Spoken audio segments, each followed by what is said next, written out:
Hello YouTube. So this is going to be lecture 8-1, which is going to be covering equations or solving differential equations in this form. 0 equals e squared dx squared a plus b dy dx plus cy. So this is going to be second order linear homogeneous differential equations. So homogeneous refers to this being 0, and linear just refers to the equation being like y of just the variable x. So,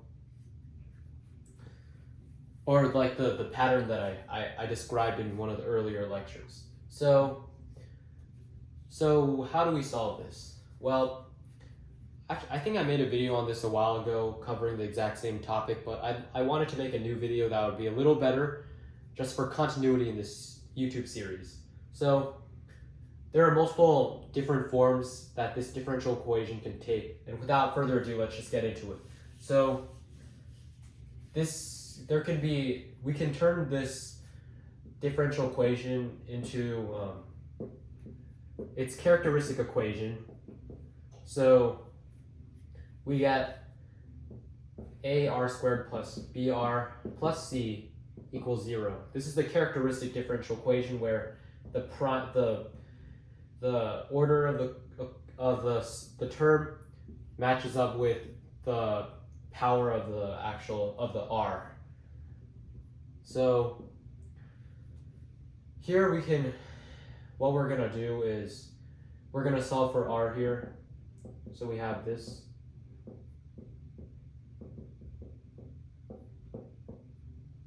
Okay, and now we're just gonna raise e to the r power. And this, there's going to be two solutions to this. And this is going to be our general solution. However, things will not always be so easy like this. This only works for some differential equations, and I'll cover which ones. So this is the form of differential equation that works when the discriminant of this quadratic equation is above 0. So we'll be covering the case when the discriminant is greater than 0. So let me just give an example. Let's say we have y double prime plus 4y prime plus 3y equals 0. So then we have the characteristic equation r squared plus 4r plus 3 equals 0. Then r is equal to -3, -1. You can verify this, but what I did is factor this, and then I solved for the equation, and then we can just plug this into here. So y equals c1 e to the -3. Let's say this is in terms of t, -3t plus c2 e to the -t. So that's how you would solve a simple differential equation in the form where b squared minus 4ac is greater than 0. Because what I did was use the quadratic equation, 16 minus 12 over 2. And then 4 is greater than 0, so it works out. So let's cover another sample problem, and then we'll move on to the next form. Or I'll cover the next form in a later video. So let's say we have y double prime minus, I don't know, 6y prime plus 5y equals 0. Well, let's turn it into a characteristic equation. R squared minus 6r plus 5 equals 0. Now you can take the quadratic, you could factor it or use the quadratic equation. I'm going to use the quadratic equation to make it simpler. So then we now have 6 plus or minus 16 over 2. So then we know our discriminant is greater than 0. So then we'll be using the form c1 e to the r, r1t plus c2 e to the r2t. This is our form of solution. So then we know that this is 6 plus or minus 4 for 2, and then the two solutions are 5 and 1. Okay, so then now we know that our general solution is y equals c1 e to the 5t plus c2 e to the t, where c1 and c2 are arbitrary constants.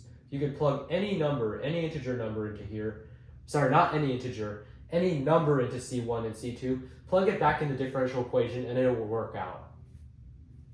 Okay, now let's cover initial value problems as well.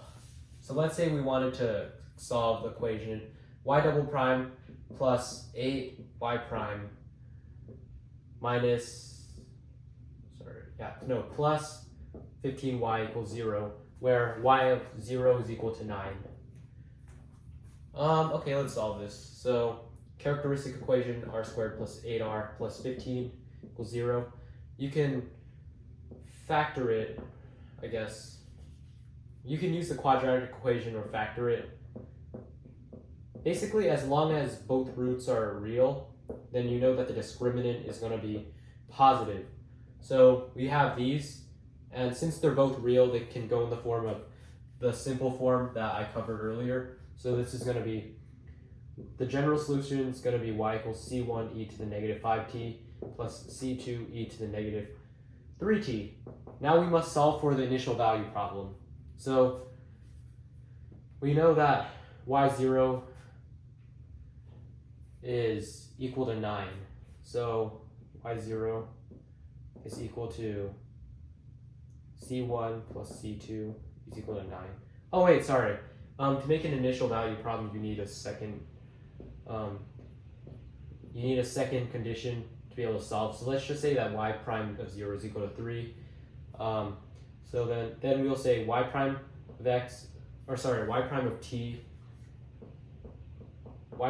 is equal to negative 5 c1 e to the negative 5t minus 9 c2 e to the, minus 3 c2 e to the negative 3t.